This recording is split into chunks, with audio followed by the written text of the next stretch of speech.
What's up sa inyo guys? Gusto ko lang sanang i-share sa inyo yung screen recorder app na sobrang useful para sa mga gamers, content creators, at lalong-lalo na sa mga students.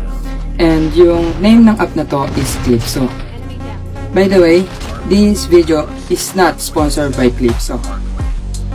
Kapag nasa mismong Clipso app na kayo, adjust nyo muna yung settings.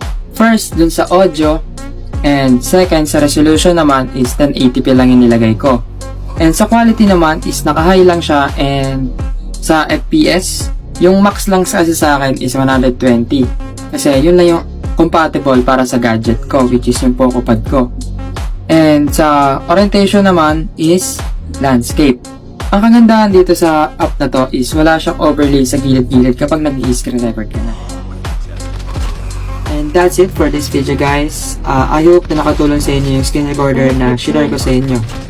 And don't forget to follow and see you on the next video.